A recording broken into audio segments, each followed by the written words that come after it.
We have it every second Friday at 2 p.m. Eastern Standard Time or Daylight Time, depending on what time of the year. And I can't translate all the time zones in my head right now, but hopefully, since you're all here, you all know what time that is. And this topic for this town hall is about microaggressions and understanding microaggressions. So before we get into that, first, I would like to also mention that we have Misty Wilson, who is co-chair for the chapter support subcommittee of the PCC DEI committee. We also have Mihaly Salvis, who will be helping us today, and he's also part of the chapter support committee. My name is Kendra Clark. I co-chair with Misty on that same chapter support committee. And we have Karen McFarland, who will be helping us with some of our topic today and pitching in some of the questions. But we really want this to be very interactive because we love to hear different experiences and thoughts around this topic, particularly because everyone has a very unique experience. No one has the same experience around microaggressions. And it's great when you share stories because it can open up your perspective, give you new ways to think about things that you might not have thought about before. And we want to do something a little bit different this time. We're going to open this with a video. It's kind of like a satire. It is a satire. And this was actually given to us by Christian. Most of you might know Christian. He is on the education committee. And so he sometimes likes to use satire to kind of break into topics that sometimes are a little bit more serious. So I'm going to play that video now. Let me share my screen. If you can't hear it, let me know. So you're not good at golf, but you're white.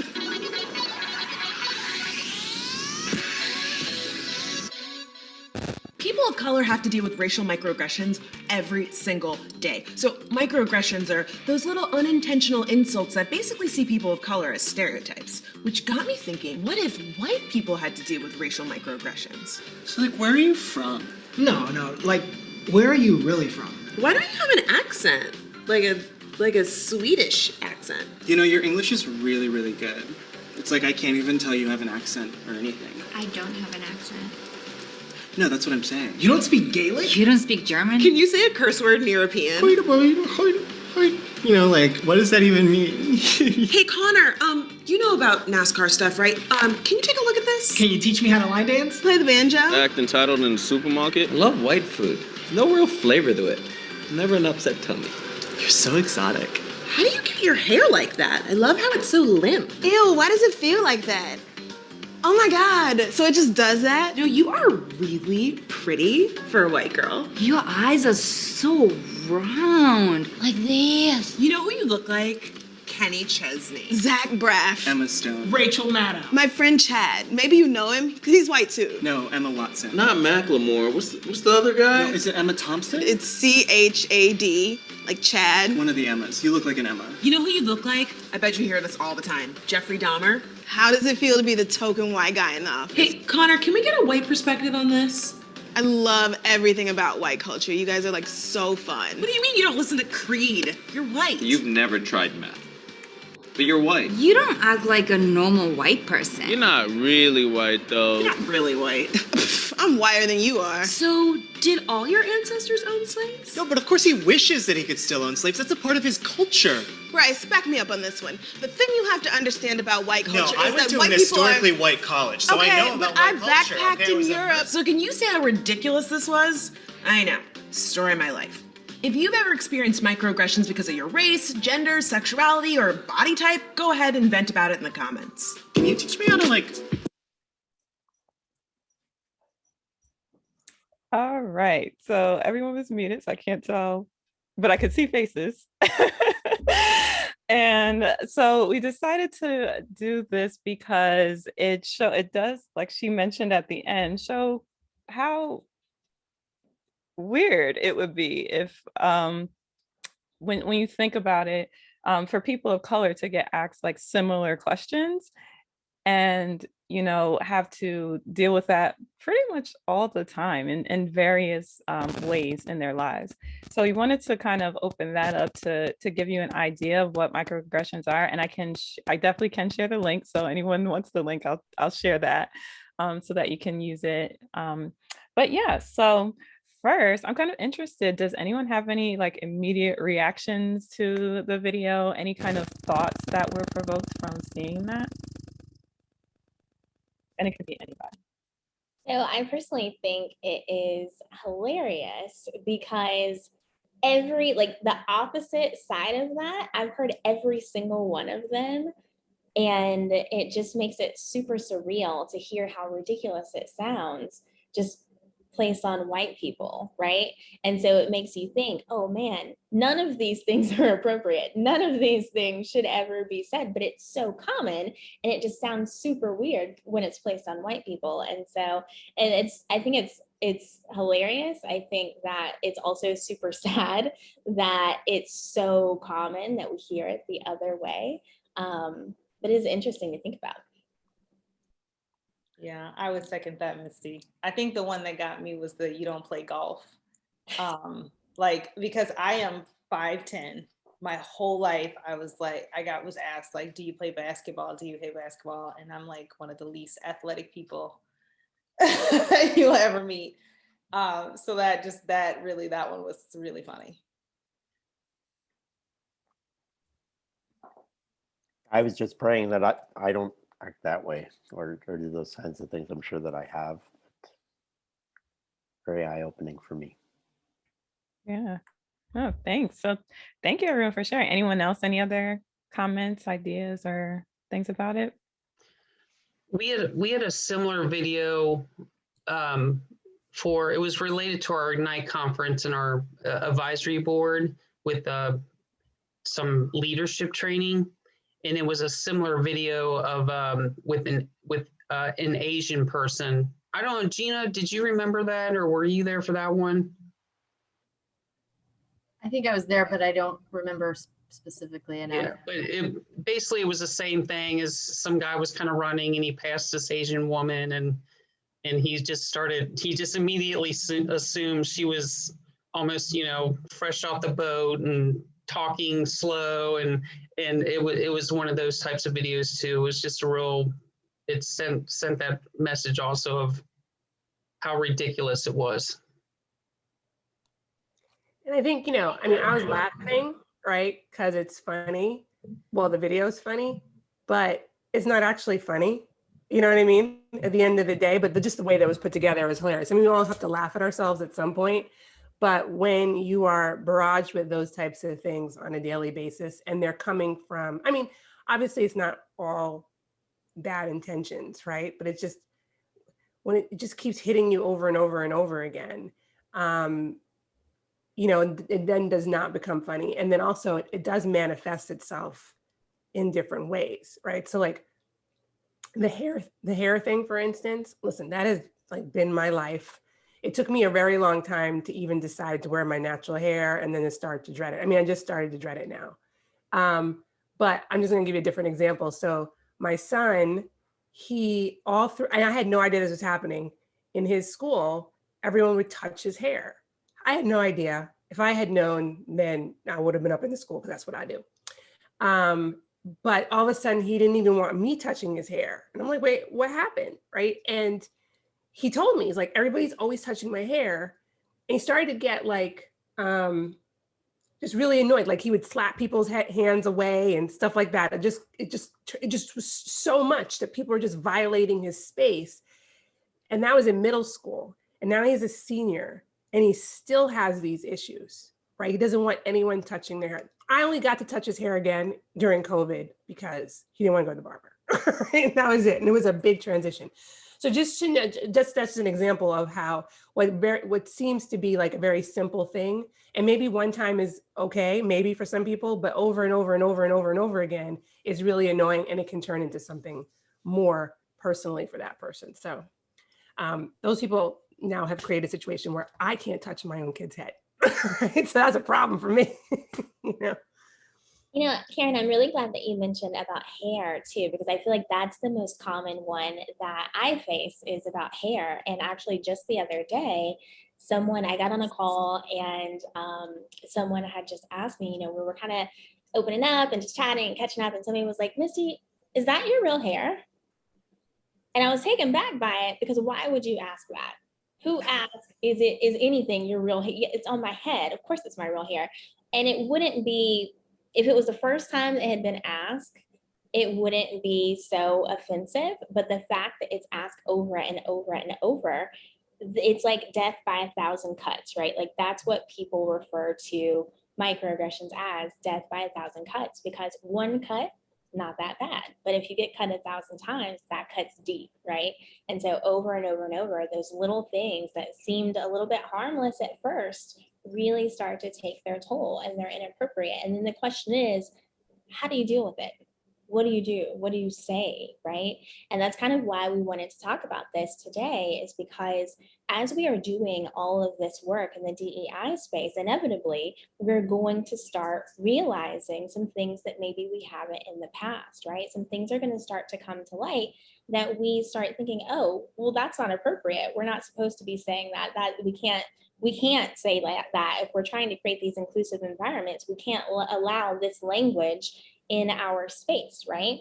And so how do we as leaders start to address that when they come up? What do we do as chapter leaders when we are trying to create inclusive spaces? How do we avoid microaggressions? How do we teach people what microaggressions are? How do we truly create an inclusive environment? Because if we are attempting to create more diverse spaces and make it so everyone belongs or feels like they belong in our chapters, then we actually need to do that work and make sure that we are truly doing that.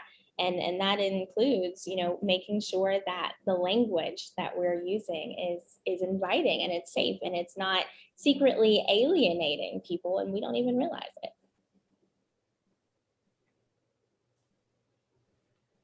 Yes, thank you, Misty, for saying that. And thank you everyone for sharing perspectives on this topic. I think one of the definitely one thing to realize is that on some level, everyone can experience microaggressions. It does happen more commonly to people of color, but it can be felt and it does happen on all different levels and in different ways. So like the young lady at the end of the video mentioned, you know, it could be based off of your race or your gender, your sexuality, the way that you look, your body type.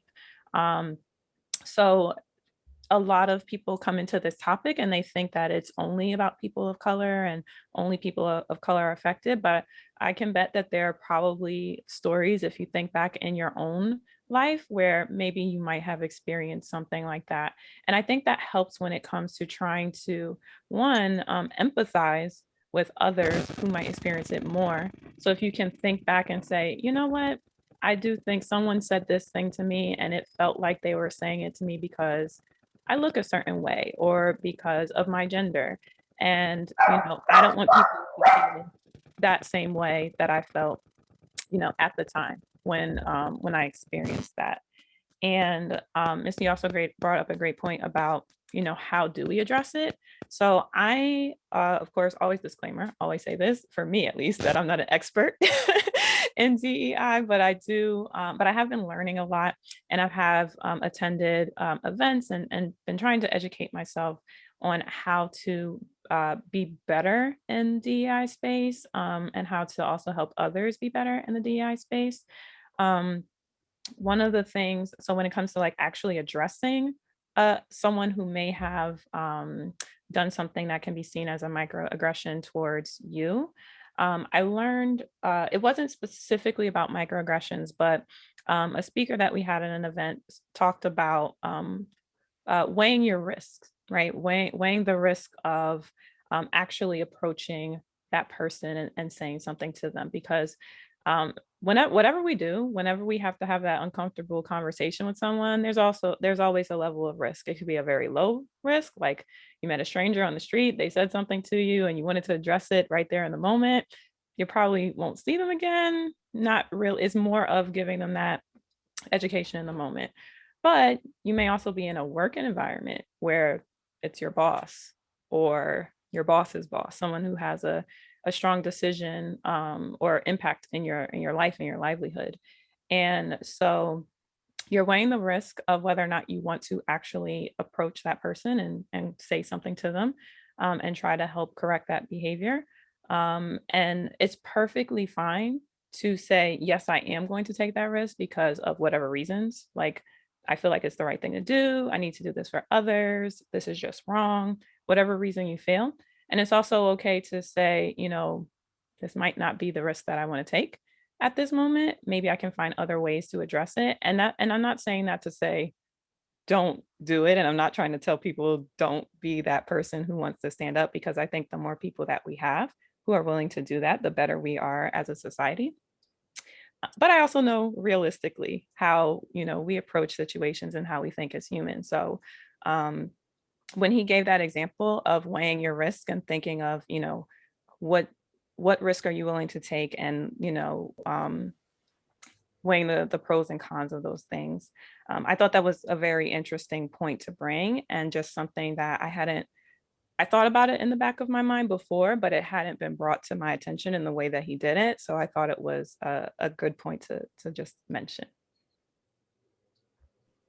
That's an excellent point, Kendra. And I know that, I personally have even struggled with hearing a ton of microaggressions throughout my career at work, and just been super, super scared to say something because when I was younger, certainly I did say stuff and there were negative repercussions because that was just kind of the culture of that place.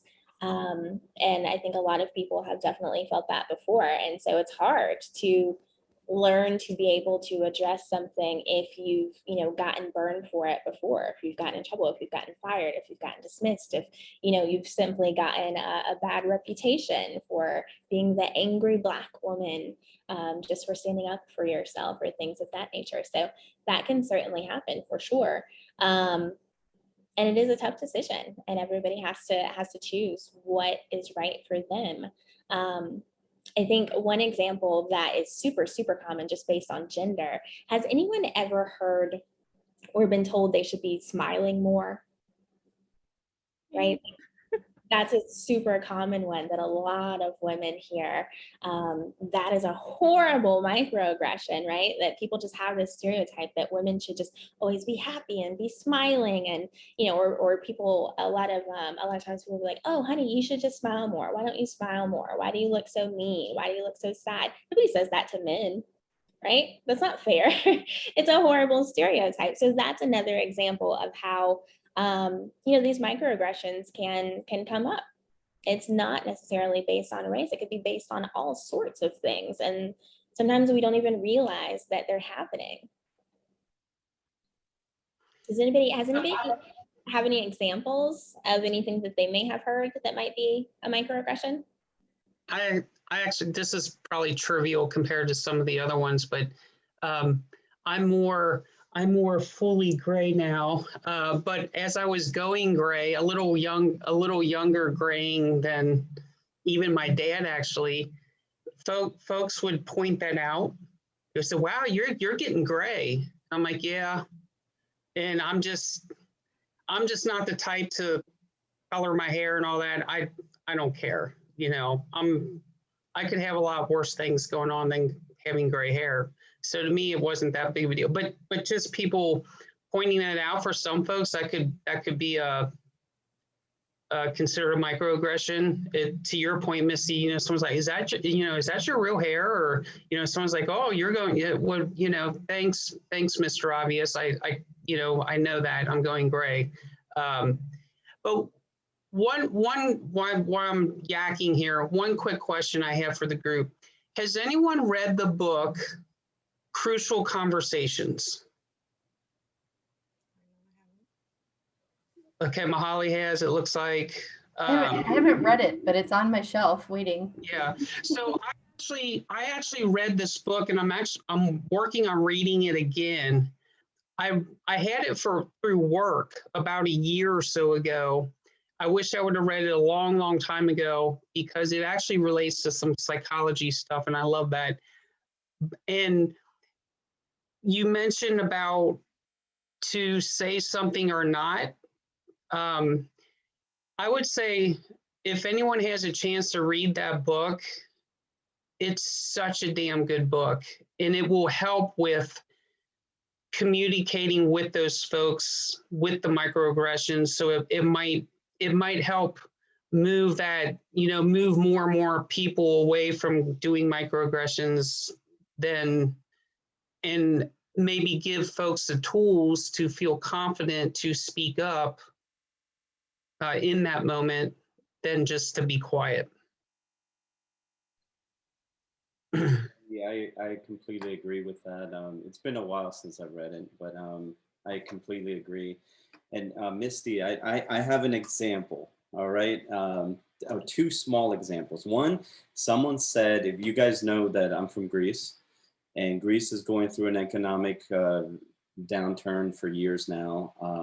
And someone came up to me at a conference, this was a year and a half ago, and said, hey, in our office, when we screw up the finances, like in a project or the budget, we call it pulling a Greek. And I was like, I just literally couldn't breathe. It felt like someone sucker punched me, right? And so I think with microaggressions, like there's levels of them. Like to me, that's a cultural microaggression that hits on a different side. And if that hurt, what I saw in the video, I'm like, I don't even know what that, if that felt like a sucker punch, then going through that every single day would be getting sucker punched by multiple people all the time. It becomes like you can't breathe at all leaving your house. Because that was just a one-time occurrence, and I still remember it, and I had to go through a process of like, that's not a representation of Greece at all. And then the other side is, I remember 12 years old, I had the courage to sing a song to my best friend, or not to him, but just around him. And he listened to it and said, oh my gosh, Mihaly, never again should you ever sing in front of a human being again, because they could literally pass out and die. So I said, wow. And guys, I'm now 41. I had a hard time singing in front of people because of I'm like, man, if my best friend would say that and he cares about me the most, what will others do? I don't want to kill any innocent people. And so I never sang. And you know what, though? Through microaggressions and learning about them, reading that book, Andy, finally, as you guys know, I public speak a lot. And there was an event a year and a half ago. And you know what? I ended the talk with, I just broke out and sang in front of about 1,000 people. Never been so nervous. And the whole time I'm thinking, oh God, please, I don't want them to fall and die right here. That would be awkward. I'm like, anyway, so that video was awesome, guys. I appreciate Misty, Kendra, appreciate you guys bringing that. Wow, it was powerful. So that's it for me for now. Hey, Holly, thank you so much for this story. And I'm so excited that you sang. I'm super excited. So have you done it since then? Or is it just a one time? Just in the shower. Wait, what song did you sing? You know, it was a song my wife wrote, actually. It's about, it's called Strapping On Your Boots and Doing It Anyway. When the world tells you you can't, you can get up and do it anyway. And so it kind of has like a country theme to it. And she's recording it right now with a producer. And it's, I sang it not as good as her, but you know what? It was my thing, whatever. I had them in the room. They couldn't leave anyway. So right. It was either then or I'm going to be 82 years old talking about when I was 12. So I went for it. Awesome. Thank you so much for sharing that, Mihaly. Definitely appreciate it. And I noticed, Gina, that you left something in the chat, which is actually something that's pretty, like, it's kind of like a way to try to combat, some of these microaggressions that we experience. So like going, I don't know if I would say it's like the humorous route, but it's kind of like just giving like a little pitch back, like, oh, you're gonna say this, and then it's kind of just like, oh, well, That's I'm terrible at explaining it, but Gina, if you want to. Well, no, I mean, I was never, if somebody would say something to me, I'm pretty likely to say something back that's sort of jokey, but not really. So Yeah. at least they know they said something that wasn't exactly right, but I'm not trying to make them feel super bad. I just don't want it to go without saying anything. I don't know if you guys read it, but I mean, I literally for so long, I felt like so many people were just like on the verge of reaching out and patting me on my little blonde head. And I was like, dude, I mean, I've been to 3 colleges and I went like, I know some stuff. You don't have to talk to me like that. So Absolutely. No, that and thank you for sharing that too. And I like that approach as well. If it's something that people are comfortable with, like just, a little bit of humor, but really just kind of bringing light to this isn't exactly the right thing to say or do. I personally have like I'm terrible at humor, so I just it wouldn't roll over well for me. But I know a lot of people. Yeah. But I will say I've full on rolled my eyes hard at people before, like in conversations where consulting partners would be talking about how they don't know how to use the washing machine and that's his wife's department. And oh yes, I didn't let it go because I couldn't. Here I am sitting at a business table with them and they're talking about it. I couldn't. Yeah. And I can share something. Oh, Heidi, did you want to say something? Oh, I was just noticing, I mean, all those questions, I was like, that's just really rude. I don't understand how somebody could be that rude and just walk up. I don't get it. I mean, I had a boss, he was 6'5", tall white guy, and people would say, so did you play basketball? And he was like, well, you're short. Were you a gymnast? He would come back like that. And then, I mean, I've had people say something like, do you cook? A lot of it just goes over my head. So I go, uh-huh. And then move on to the next thing. A lot of times I don't realize that's what's happening, or I can't believe that's what's happening. But I just can't believe somebody would walk up to somebody. I mean, I would only ask something like that if it was my friend and we were in a private situation and I said, hey, I want to understand more about this. But not just, walk up like, I don't, yeah. Yeah. And I think that you're bringing up actually some really great points, because I think, so on one hand, a lot of people who are probably more of a perpetrator of more overt microaggressions, like the ones that you kind of just straight up know, and they kind of seem very intentional about what they're doing.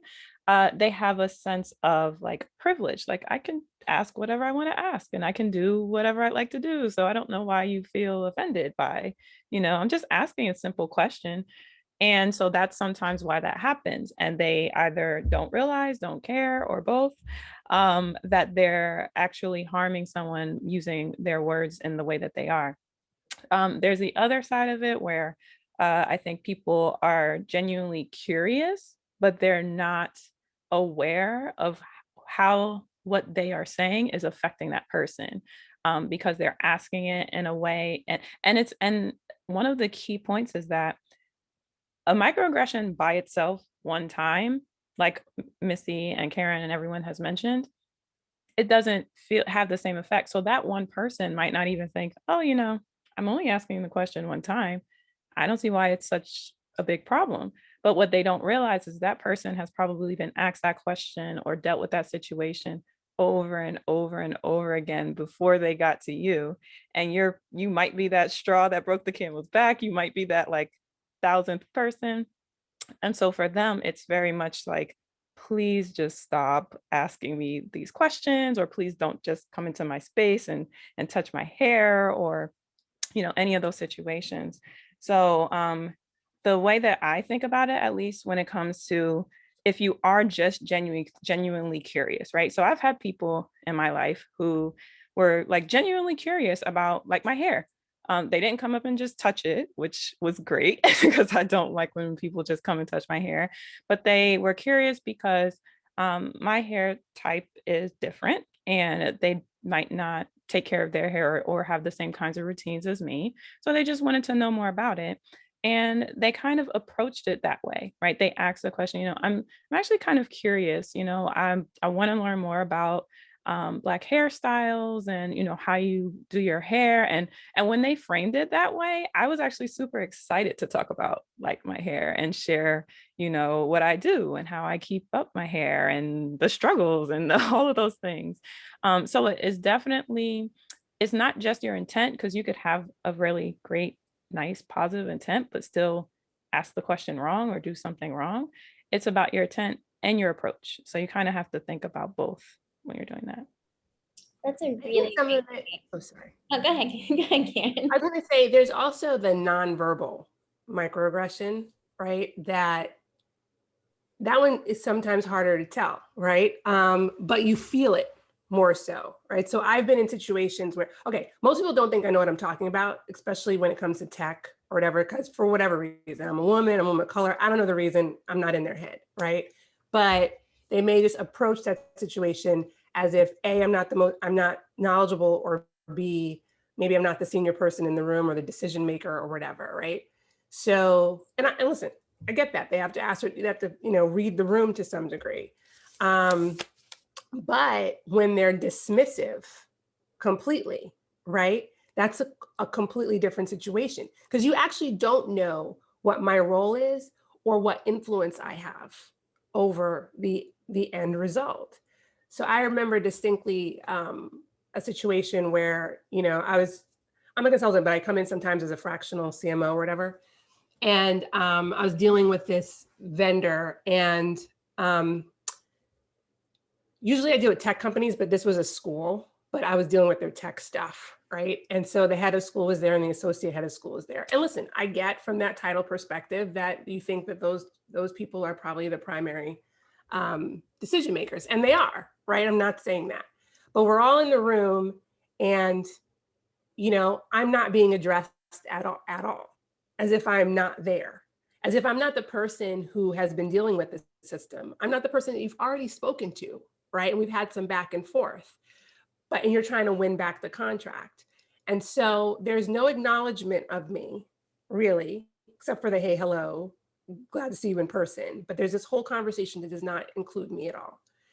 And quite frankly, I didn't have a lot of good things to say about the vendor. So, you know, I wasn't really getting into it. It was fine, whatever. And then when he needed me, though, he turned to me to say, so Karen, we've resolved our issues, haven't we? But now you had excluded me from every other thing, and we actually didn't resolve the issues. It just wasn't the subject of the conversation at this point. That's why I didn't bring it up. But now you're going to address me, and now you're going to find out, right, exactly where I stand in this whole process. And so of course I went into my whole thing and was like, actually, right? And then boom, boom, boom, boom. And then he found out in that moment that I am the person who's going to get him the contract, right? But guess what? It's going to be really difficult now, because now I'm going to put you on the spot. I'm going to give you homework to do in order to win the contract. You should have just left me out of it, right? If you was going to ignore me at the beginning. But that's just an example of, like, that was more of the nonverbal aspect of it. I knew it was happening to some degree, right? I didn't appreciate it.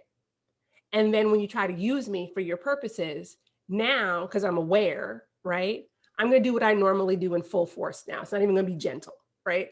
So it's like, that's the kind of stuff you also have to be, like, aware of. And I'll give you like one other example that has nothing to do with me. I was talking with client, she's the head of sales for this company. And she said to me, Karen, you know, because the leadership team is like all white men, and she's a white woman. And she said, they never listen to me, but I have to get stuff done.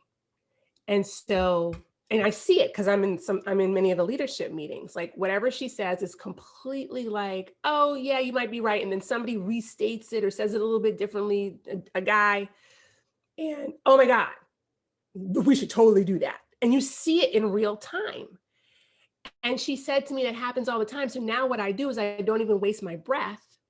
I go to the CFO, because, you know, I guess he's woke, and tell him my ideas so that he can just say them. And that's how I get my stuff done, right? But they don't even know in the meeting that they are being very dismissive of her, right? I think they are literally unaware of it. and she's not comfortable enough to say, hey guys, I just said that. Okay, right? Like what's up? So I think we have to be, that's a long way to come back to, there's the silent piece of this, the nonverbal piece of this. It's not always some direct question, that you have to address. I'll just say Karen, because if she spoke up and said, hey, I'm being dismissed, then she would be thought of as aggressive. Yes, exactly. Because that's the other side of the coin. It's all a tricky balance. I wanted to thank, those were great examples, Karen, thank you. And I wanted to thank Kendra for talking about the pivot, because it's important to identify these microaggressions. And I think that video is great, but if we're taking this back to our chapters and gonna have a conversation about it, I think that unintentional microaggression is important in terms of helping people understand how they can still be curious and engage in conversation, but approach it differently. And I feel like that's an important part of this conversation, because we don't want, because what I'm starting to hear a lot in my own community, the more sort of awareness building that is going on around DEI, that people are shutting down. Like, well, I'm just not going to say anything, because if I say something, I'm going to say it wrong. And I don't think that's what we want either, right? We want conversation to happen. We want people to connect, but if they can be more aware and just approach it in a different way, to your point about hair, because women, white women, Black women, Asian women, we all talk about hair, right? It's a,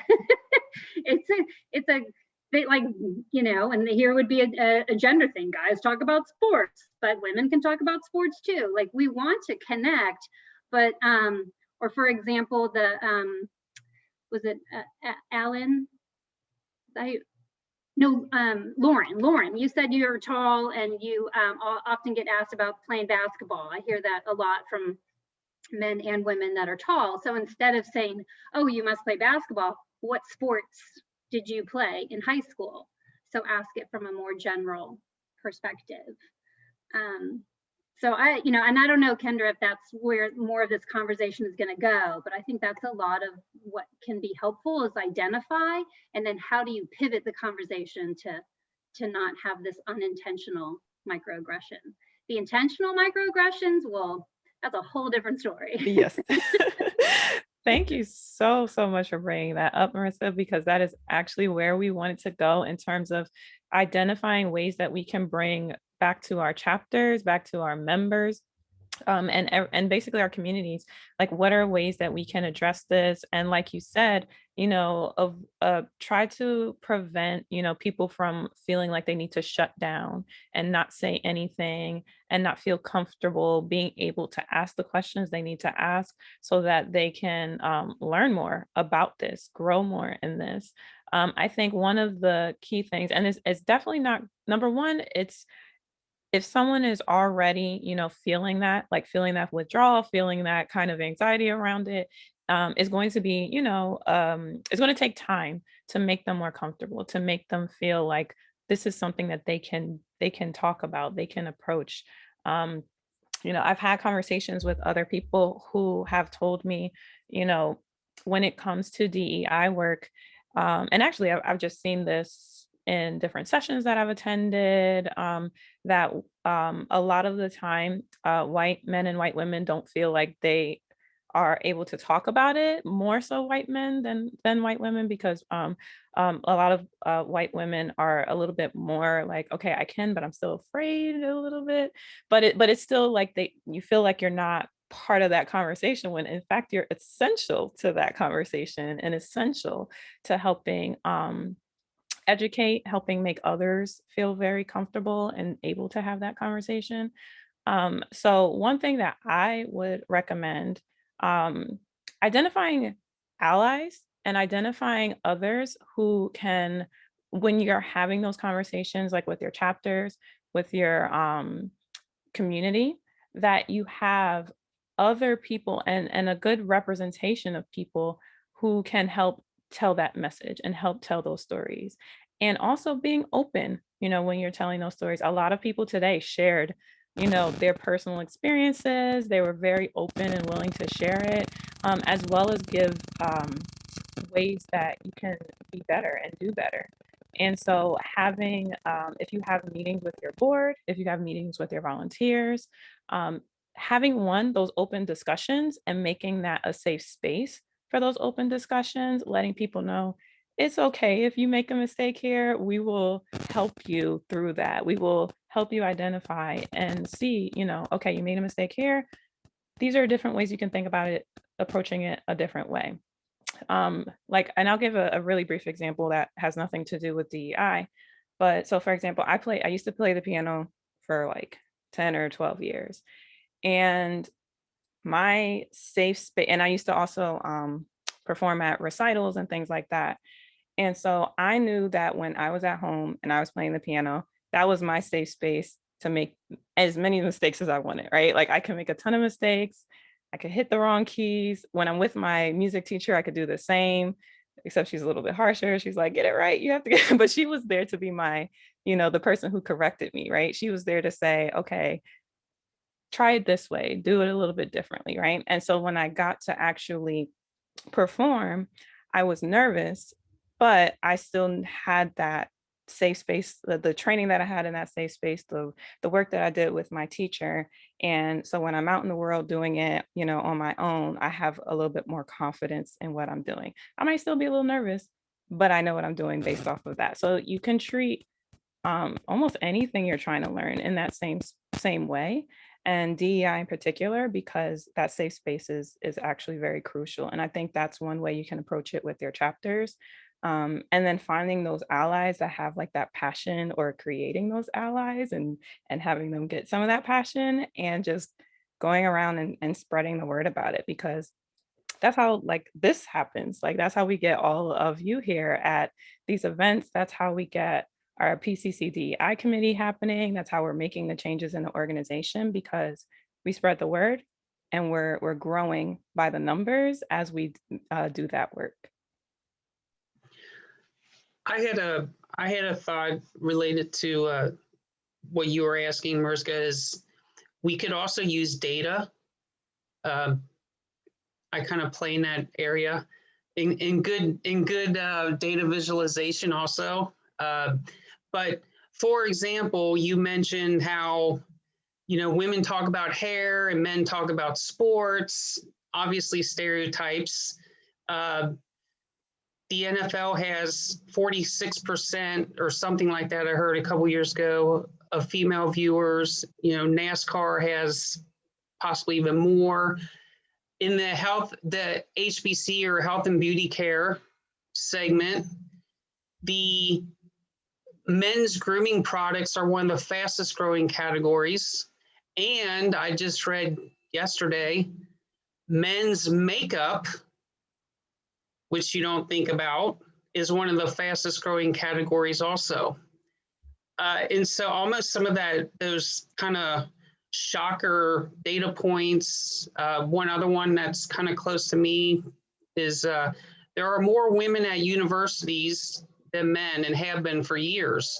So, that's kind of in a way, almost a wake-up call for some of these folks that, what, the more time, and that's kind of the good thing, is the more time goes on, we'll get rid of these groups of older white men out, and hopefully more and more better thinking people are coming in.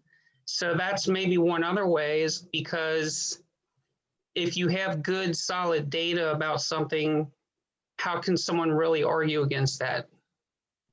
Or you don't have to worry about someone, to Misty's point, having a negative rebuttal against a person. They would have to try to do it against data. That's an excellent point. I love that idea. I think that a key point of this is really education, right? This whole thing is about education, because a lot of people do it very unintentionally. And to Kendra's point earlier, to that person that's just asking the question over and over and over to like all these different people, like they're just going around asking the question all the time because they're just curious, and they might not be formulating the question in the most appropriate way. Maybe no one has ever told them that it's not appropriate. Maybe no one has ever pushed back and been like, you know, that kind of hurts. Why would you ask that? If they're not getting that feedback and they keep asking the question, then how would they know that it's not appropriate, right? Because they're just not making that connection, because to them it's okay, but they're not being told that it's not okay. And maybe they are, maybe they're just that hard-headed person that, you know, just doesn't care. But generally speaking, I think that most people wouldn't want to hurt people's feelings. They wouldn't want to go down that road of you know, being the perpetrator of a microaggression. And so I think it really does a lot of times come down to education. Andy, I love the idea of data. You know, I love data anyway. So I love the idea of like creating campaigns or just, you know, being able to give some data points to the conversation as things come up. I think that's a great idea. And also, you know, I was thinking too, another thing that really helps have the conversation, to Mariska's point, which we have to do, not having the conversation leads us to exactly where we've been, right? So we've got to have the conversation. And sometimes it can be tricky. Sometimes it can be hard. A lot of people get very uncomfortable talking about things that are different than what they normally experience, because that's just, I think, human nature, and a lot of things that have been created culturally. But it is important to have that conversation. And something that I've found when talking about a lot of DEI related topics is just to open the conversation with literally a slide on the screen with ground rules that say, this is a safe space. Nobody here is an expert. We all make mistakes. It's okay to be open. It's okay to be vulnerable, like that sort of thing. Like really just starting there with that slide, making it known, level setting. And then every single time I've ever done that, the conversation flows from there. It's like everybody just feels better. They can just open up, they can speak their mind, they can say what they want to say, because we started off in this really vulnerable place by just level setting. So that's another thing that could really help. I want to add something, and Missy, that's a great point. My first, you guys, many of you know I'm a designer, and my first design job was I was a caricature artist for Busch Gardens. That's what I landed. That's what was my thing. And in the training of training you to draw people in less than 3 minutes, they trained you to find unique things about themselves and make it even more like, you know, even more. If they have high cheekbones, make it insanely high cheekbones, right? And I think like what that taught me is I feel like society right now is just overly hyper, not now, but it has been, towards like even in schools where people are students and kids, young ages, they are just hypersensitive in finding those unique traits about other kids, to where they jump on that and they make it from this to this, because they get, you know, you know, they get that, you know, support or that backing from other students, that it's like, oh man, you just pointed out something big. And I'm really looking forward to the educational component of like just from kids to adults, of where, you know what, it's just not appropriate. We're not caricature artists. Just, you know, leave people's hair alone. Stop pointing out the things that they probably already know the minute they woke up about their lives, and just be a human being to another human being.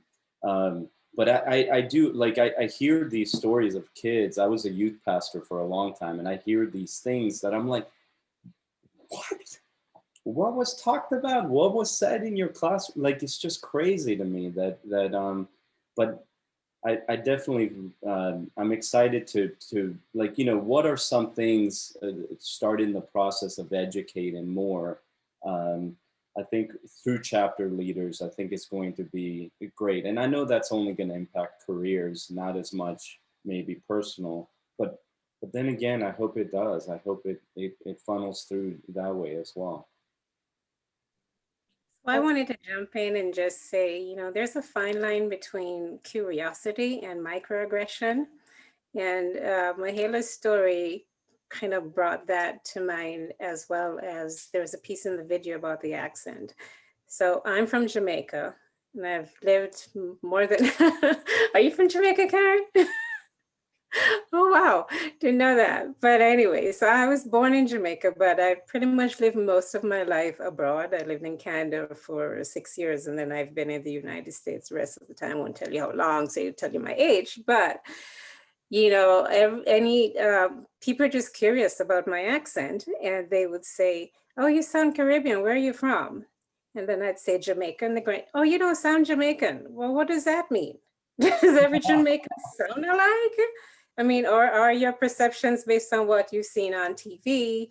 It's like, how do you address them? Going, okay, what were your expectations? So, after a while, it's when you experience that for most of your life, because I'm not trying to hide where I'm from. So the accent is there, but it's all mixed because I've lived abroad so long. It just gets annoying after a while to just have to keep saying, yeah, we all don't sound alike. Do you all sound alike in the United States? No. Do you all sound alike from the same? So sometimes it's just really annoying. That, in addition to, when you say you're from Jamaica, or yeah, I guess anywhere else, then they try to ask you, what do you know this person and this person and this person, and that Black person was my kid's nurse, and but like, so a lot of times I'll have to stop them after they've listed 2 or 3 people, and we're like, I don't know everybody from Jamaica. so no, I don't know any of these people, but the conversation, and again, it's probably just their curiosity. But and they're just really just asking. I'm sure they're not trying to be mean, but it's exhausting for the person who's receiving those conversations all the time, that you just say, no, stop asking. I mean, I've had those moments, catch me on a bad day, I'm going like, I don't even want to address it. But, you try to be empathetic and understanding that you're different, you look different, you don't look like whatever their perceived notion of what somebody from the Caribbean, you don't sound that way, you don't act Black. I mean, all these things that come up, I've heard. It's I know education is important, but like I said, for me, sometimes it's just exhausting. And then I work for a company where there are only 2 of us out of 100 and something, Blacks in the company. So that even makes it more challenging. So I think anytime, but I'm one of those who've always spoken up throughout my entire career, because every position that I've had, I've always been the only one. And I'm aware of that. And I'm also aware that my actions will stand out tenfold than anybody else, because they can easily identify, oh, that was a cute little Black chick. It's like, well, there's only one of them in the company, so it had to be her, because they can't remember my name, much less pronounce it. So again, it's all these little things that they think it's okay to say, and it just comes out of their mouth on the other side. But yeah, for sometimes, yeah, I know we need to educate people, but sometimes it's just challenging to always have to have that conversation, to always have to explain yourself. So just wanted to throw that out there. Thank you so much for sharing that. Definitely. Thank you. And I can relate to some of what you've mentioned before in your story as well. There was a question actually about what you said, and I know we have like 3 minutes, so I want to kind of try to address that in the 3 minutes. I think, Ali, you were asking about, there is the intent might be curiosity, like you mentioned. And so, like, how do you educate people in terms of the appropriate way to ask that question, if they even should be asking the question? One of the things that you mentioned that to me stood out was empathy. And so whenever, and I do this to the point sometimes of exhaustion when I think, because I overthink a lot of things. But usually if I'm going to say something to someone, or if I'm going to do something with someone or whatever, I'm always thinking, how would that affect me if someone were to do it back to me?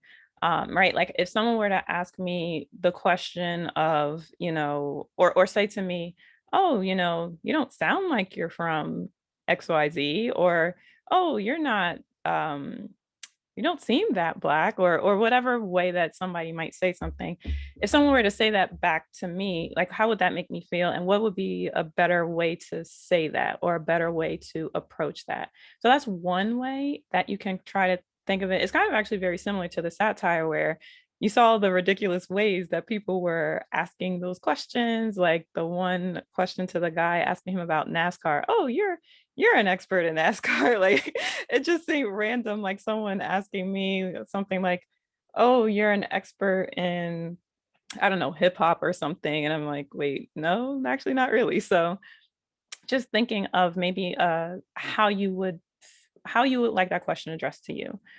That's one way to do it. And then the other thing is, don't go in with the assumption that you know, because that's usually what's happening. Like, someone is assuming that they know that, what a Jamaican accent should sound like.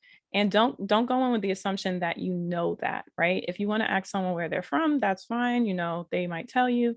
And if they tell you, now you know where they're from. Now you've heard maybe a different variation of an accent that you didn't know before. So I think those might be ways to kind of help when you're trying to figure out, how do I approach this question? How can I really answer? So, and Karen has practiced empathy and understanding, be brave and say something, and then receive critique graciously, which I think are all fantastic points as well.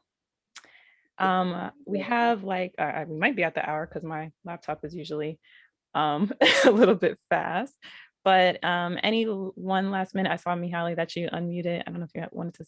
Yeah, I was wanting to see if just to add one little thing there is just read body language and read the room a little bit as well. Like, if you ask someone where are they from or what accent that is, and you see that they're not as willing or they're not as open to discussing or talking, and just back off a little bit. Or also if they say, oh, I'm from the Caribbean. Really? I like poking. Poking is another thing that I don't like where it's like they'll kind of like try to come and say, really, it sounds more like, oh, I'm sorry. I didn't, I forgot where I was from. Thank you that your suggestion that it doesn't sound like that made me realize I'm not from the Caribbean. I'm actually where you're suggesting.